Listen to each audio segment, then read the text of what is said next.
እውነትም እጅን በአፍ የሚያስጭን ተአምር በጣም ይገርማል።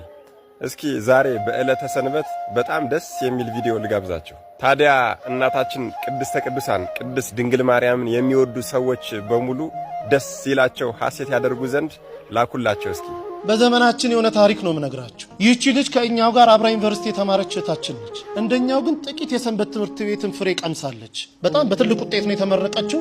ስራ እንደምታገኝ እርግጠኛ ስለነበረች እናት አባቷን ከገጠር ይዛ መጣች። እዚህ እነሱን ጥዬ መምጣት አልችልም፣ አዲስ አበባ ኖራለሁ ብላ ከገጠር ይዛ መጣለች። ስራ ቢፈለግ የለም። 1 ዓመት ከ8 ወር ስራ ሲፈለግ አላገኘችም። ኋላ እፈልግሃለሁ ብላን እኔና አንድ ጓደኛዬን ስናወራ እንግዲህ 1 ዓመት ከ8 ወር ገመናዬን ደብቄ እናት አባቴን በቀንም 1 ቀን እየመገብኩ አኑሬያለሁ። የቤት ኪራይ መከራ ነው፣ ብዙ ነገር ጭንቅ ነው። እባካችሁ ጥቂት ገንዘብ አበድሩኝና ወደ አረብ ሀገር ተሰደዳለሁ አለች። ታይ ብንላት እምቢ አለች። ጥቂት ገንዘብ አዋጣንላት። ለሽልማት የተሰጣትን የአንገት ሐብል የእጇን ሁሉ ሸጣ ጉዞ ወደ አረብ ሀገር ትሄዳለች። 3 ወር እንኳን መስራት አልቻለችም። እግሮቿ ማበጥ ጀመሩ። ማበጥ ሲባል ዝም ብሎ ማበጥ አይደለም። በኢሞ ፎቶ ልካ ስናየው አንድ እግሯ በራሱ 3 ሰው ያነሳው መብጠቱ። ሆስፒታል ስትመላለስ ቆይታለች። ዶክተሩ የመጨረሻ ያለውን ሪዛልት ሲሰጥ ሰውነትሽን ካንሰር የሚባል በሽታ ተቆጣጥሮታል አለ። ከቻልሽ የእኛን እስልምና ተቀበይሽ አዳጅ ከኛ ጋር፣ ካልሆነ ግን ወደ ሀገርሽ ሂጂ። የማያምን ሰው በሀገራችን የመቅበር ልማድ የለንም አሏት። እነሱ ተማምኖ ሞት አውጀውላታል። ዶክተሩ 2 ቀን ቀርቶሻል ብሏታል። እዚህ ደውላ እናትየው ጋር ስትነጋገር እናቴ ሆይ እኔ ባለሁበት ቦታ አክሱምም እያለሁ እዛም ገጠር እያለን ሲጨንቀኝ ስታመም ጸበል ቦታ ነበር መሄድ። አሁን ግን ባለሁበት ጸበል የለም። በአንቺ ማይፀን ውስጥ 9 ወር ከ6 ቀን ኖሬያለሁ። ያንቺ ስጋ ማለት የኔ ስጋ ነው። እባክሽ ሂጂና ተጠመቂልኝ አለቻት።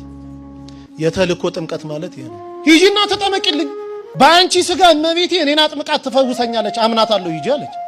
ለካ እናትየው እግራቸውን ያማቸዋል። እሳቸውም ጳጉሜ 1 2 3 2013 ዓ.ም ልደታ ታውቁታላችሁ ብዬ አስባለሁ። ሜክሲኮ ልክ ስትገቡ እዛ በስመ አብ ወወልድ ወመንፈስ ቅዱስ አሐዱ አምላክ አሜን፣ ይቺ ጥምቀት የኔ ጥምቀት አይደለችም፣ ልጄ ባለችበት ቦታ አጥምቂልኝ ትላለች እናትዬ። ገባች።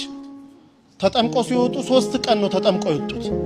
ደውልልኝ አሉ ዶክተሩ። 2 ቀን ቀርቶሻል ብለዋል። እናትየው 3 ቀን የተጠመቁት።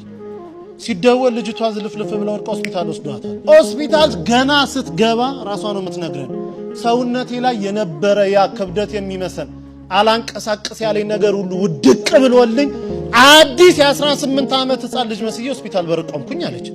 ይሄ ከአእምሮ በላይ ነው። ዶክተሩ እንዴት ሆንሽ ይላታል። አላውቅም ትሏለች። አንቺም ካላውቅሽ እኔ ምን አውቃለሁ ይላታል ዶክተሩ። እርሱን የሚመረምር ዶክተር ፈቃድ ሞልቶ ወጥቶ ነበረ።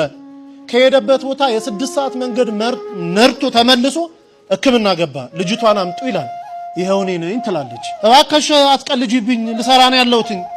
እኔ ልጅቷን አውቃታለሁ፣ ኪሎዋ ይሄን ያለው ደሞ እንዲህ ነው። አንቺ ደሞ ሳይሽ አዲስ ሕፃን ልጅ ነው የምትመስዪው፣ ልጅቷን አምጪ አላት።